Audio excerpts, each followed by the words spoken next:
Hi ಎಲ್ಲರಿಗೂ ನಮಸ್ತೆ. ನೀವು ನೋಡ್ತಾ ಇದ್ದೀರಾ ರತ್ನಂ ಯೂಟ್ಯೂಬ್ ಚಾನಲ್. ನಾನು ಇವತ್ತು ನಿಮಗೆ ಸಿಂಪಲ್ ಆಗಿರುವಂಥ ಕಾಯಿ ಹೋಳಿಗೆಯನ್ನು ತೋರಿಸ್ತಾ ಇದ್ದೀನಿ. ವಿಡಿಯೋನ ಎಲ್ಲೂ ಕೂಡ ಸ್ಕಿಪ್ ಮಾಡದೆ ಪೂರ್ತಿ ನೋಡಿ.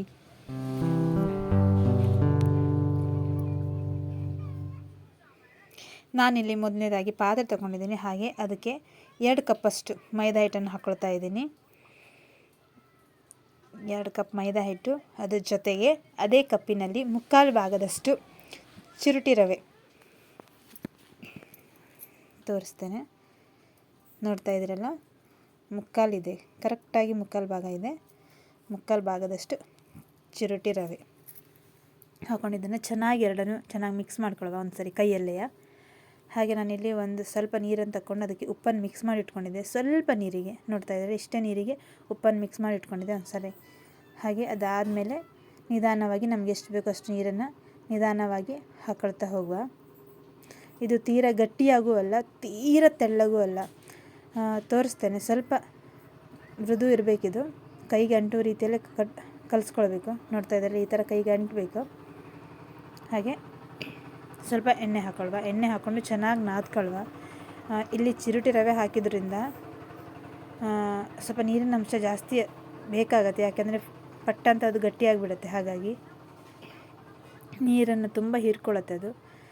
ಹಾಗೆ ನಾನಿಲ್ಲಿ ಎಣ್ಣೆ ಹಾಕಿ ಚೆನ್ನಾಗಿ ನಾದ್ಕೊಂಡಿದ್ದೀನಿ. ಹಾಗೆ ಲಾಸ್ಟಲ್ಲಿ ಇನ್ನೂ ಸ್ವಲ್ಪ ಎಣ್ಣೆಯನ್ನು ಹಚ್ಚಿಬಿಟ್ಟು ಎಣ್ಣೆಯಲ್ಲಿ ಸ್ವಲ್ಪ ನೆನೆಲಿಕ್ಕೆ ಇಡಬೇಕು.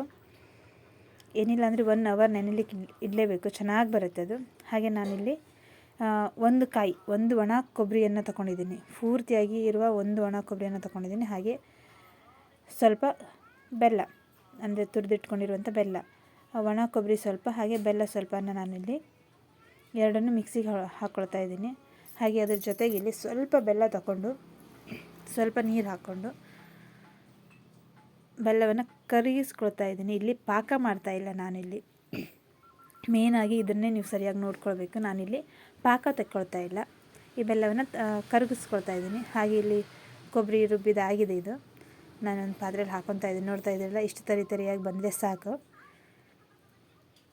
ಈಗ ಬೆಲ್ಲ ಕೂಡ ಕರಗಿದೆ, ನೋಡ್ತಾ ಇದ್ದೀರಲ್ಲ. ಪಾಕ ಬರುತ್ತಾನ ಇದನ್ನು ಇಡಲಿಕ್ಕೆ ಹೋಗಬೇಡಿ, ಸ್ವಲ್ಪ ಕುದಿ ಬಂದರೆ ಸಾಕಿದು. ಯಾಕೆ ನಾನು ಈ ಥರ ಮಾಡ್ತಾಯಿದ್ದೀನಿ ಅಂತ ಅಂದರೆ, ಎಲ್ಲರಿಗೂ ಪಾಕ ತೆಗೆದು ಕಾಯಿ ಹೋಳಿಗೆ ಮಾಡಲಿಕ್ಕೆ ತುಂಬ ಕಷ್ಟ ಅಂತ ಹೇಳ್ತಾರೆ. ಅಂದರೆ ಗಟ್ಟಿಯಾಗಿಬಿಡುತ್ತೆ, ಪಾಕ ಮಾಡಲಿಕ್ಕೆ ಹೋದಾಗ ಹೆಚ್ಚು ಕಡಿಮೆ ಆಗಿಬಿಡುತ್ತೆ ಅಂತ ಹೇಳಿ. ಇದು ಈಸಿ ಮೆಥಡ್, ಇದು ಚೆನ್ನಾಗಿ ಬರುತ್ತೆ ಕೂಡ. ನೋಡ್ತಾ ಇದ್ದೀರಲ್ಲ, ನಾನಿಲ್ಲಿ ಕರಗಿಸ್ಕೊಂಡಿರುವಂಥ ಬೆಲ್ಲದ ನೀರನ್ನು ಹಾಕ್ಕೊಳ್ತಾ ಇದ್ದೀನಿ. ಇದನ್ನು ನಿಧಾನವಾಗಿ ಎಲ್ಲವನ್ನು ಮಿಕ್ಸ್ ಮಾಡಿಕೊಂಡ್ರೆ ಆಯಿತು. ನೋಡ್ತಾ ಇದ್ದೀರ, ಈ ಥರ ಚೆನ್ನಾಗಿ ಮಿಕ್ಸ್ ಮಾಡ್ಕೊಳ್ಳಿ ಒಂದ್ಸರಿ. ಸ್ವಲ್ಪ ಇದು ಕೈಗೆ ಅಂಟಬೇಕು, ಈ ಥರ ನಿಮಗೆ ಗೊತ್ತಾಗತ್ತೆ. ಕಲಿಸುವಾಗ ನಿಮಗೆ ಒಂದು ಅಂದಾಜು ಸಿಗತ್ತೆ ಅದು.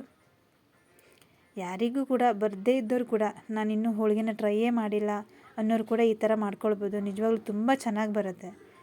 ನಿಮಗೇ ಖುಷಿ ಆಗುತ್ತೆ ಒಂದು ಸರಿ ಮಾಡುವಾಗ, ಹೌದಲ್ಲ, ಇಷ್ಟು ಚೆನ್ನಾಗಿ ಬರುತ್ತೆ, ಇಷ್ಟು ನೀಟಾಗಿ ಬರುತ್ತೆ ಅಂತ ಹೇಳಿ. ನೋಡ್ತಾ ಇದ್ದೀರಲ್ಲ, ಈ ಥರ ಕೈಗೆ ಅಂಟಬೇಕು. ಈ ಥರ ಉಂಡೆಗಳನ್ನು ಮಾಡಿಟ್ಕೊಂಡ್ರೆ ಆಯಿತು. ಸ್ವಲ್ಪ ಒಂದು 3-4 ಉಂಡೆಗಳನ್ನು ಮಾಡಿಟ್ಕೊಂಡು ನಾವು ಎಲ್ಲವನ್ನು ಮುಚ್ಚಿಟ್ಕೊಳ್ಬೇಕು. ಯಾಕೆಂದರೆ ಸ್ವಲ್ಪ ಗಾಳಿಗೆ ಗಟ್ಟಿಯಾಗಿಬಿಡುತ್ತೆ ಹೇಳಿ ಅಷ್ಟೇ. ಆದರೆ ಇದು ಗಟ್ಟಿ ಆಗಲ್ಲ, ಆದರೂ ಕೂಡ ಮುಚ್ಚಿಟ್ಕೊಂಡ್ರೆ ಒಳ್ಳೆಯದು ಹೇಳಿ ಅಷ್ಟೇ. ನೋಡಿ, ಚೆನ್ನಾಗಿ ನೆಂದಿದೆ, ಎಷ್ಟು ಚೆನ್ನಾಗಿ ನೆಂದಿದೆ ಅಂತ ನೋಡ್ತಾ ಇದ್ದೀರಲ್ಲ. ಹಾಗೆ ನಾನಿಲ್ಲಿ ಒಂದು ಪ್ಲಾಸ್ಟಿಕ್ ತಗೊಂಡಿದ್ದೀನಿ, ಅದರ ಮೇಲ್ಗಡೆ ಈಗ ನೆಂದಿರೋ ಹಿಟ್ಟನ್ನು ಕೈಯಲ್ಲಿ ತಗೊಳ್ತಾ ಇದ್ದೀನಿ. ಮತ್ತು ಹಿಟ್ಟನ್ನು ನೆನಲಿಕ್ಕೆ ತುಂಬ ಎಣ್ಣೆ ಹಾಕಿಟ್ಟರೆ ತುಂಬ ಒಳ್ಳೆಯದು, ತುಂಬ ಚೆನ್ನಾಗಿ ಬರುತ್ತೆ.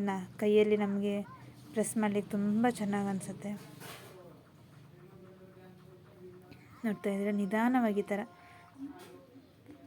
ತಟ್ತಾ ಹೋದರೆ ಆಯಿತು, ಚೆನ್ನಾಗಿ ಬರುತ್ತೆ. ಯಾರಿಗೆಲ್ಲ ರೂಢಿ ಉಂಟು ಈ ಥರ ಮಾಡ್ಕೊಳ್ಳಿ, ತುಂಬ ತೆಳ್ಳಗೆ ತಟ್ಕೊಳ್ಳಿ. ಅಥವಾ ಯಾರೆಲ್ಲ ಫಸ್ಟ್ ಟೈಮ್ ಮಾಡ್ತಾಯಿದ್ರು ಸ್ವಲ್ಪ ದಪ್ಪವನ್ನೇ ಇಟ್ಕೊಂಡು ತಟ್ಕೊಳ್ಳಿ. ಆಮೇಲೆ ಕ್ರಮೇಣ ನಿಮಗೆ ಹೋಗ್ತಾ ನಿಮಗೂ ಕೂಡ ರೂಢಿ ಆಗುತ್ತೆ. ಯಾರೆಲ್ಲ ನನ್ನ ಚಾನಲ್ ಫಸ್ಟ್ ಟೈಮ್ ನೋಡ್ತಾ ಇದ್ದೀರೋ ಸಬ್ಸ್ಕ್ರೈಬ್ ಮಾಡಿ, ಪ್ಲೀಸ್ ಲೈಕ್ ಮಾಡಿ. ನೋಡ್ತಾ ಇದ್ದೀರಲ್ಲ ಎಷ್ಟು ಚೆನ್ನಾಗಿ ಬಂದಿದೆ ಅಂತ. ಹಾಗೆ ನಾನಿಲ್ಲಿ ಹಂಚನ್ನು ಕಾಯ್ಲಿಕ್ಕೆ ಇಟ್ಟಿದ್ದೆ.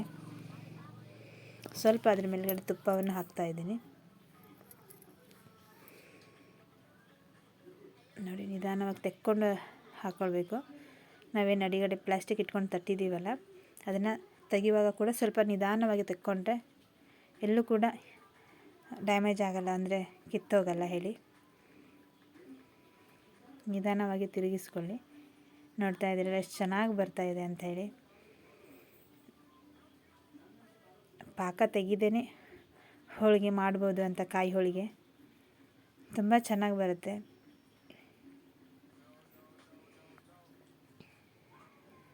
ಮತ್ತು ತುಂಬ ಹೊತ್ತು ಇದನ್ನು ಬೇಯಿಸಲಿಕ್ಕೆ ಹೋಗಬೇಡಿ. ಕಾಯಿ ಅಂದರೆ ಹೋಳಿಗೆನೇ ಹಾಗೆ, ತುಂಬ ಹೊತ್ತು ಬೇಯಿಸಲಿಕ್ಕೆ ಹೋದರೆ ಅದು ಸ್ವಲ್ಪ ಗಟ್ಟಿಯಾಗಿಬಿಡುತ್ತೆ ಹೇಳಿ ಅಷ್ಟೇ. ಸಣ್ಣ ಉರಿಯಲ್ಲೇ ಹೋಳಿಗೆನ ಬೇಯಿಸ್ಕೊಳ್ಬೇಕು.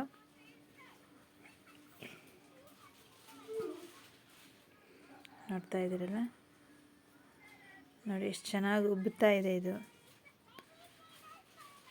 ತುಂಬ ಖುಷಿಯಾಗತ್ತೆ ಅಲ್ಲ ನೋಡಲಿಕ್ಕೂ ಕೂಡ. ನೋಡಿ,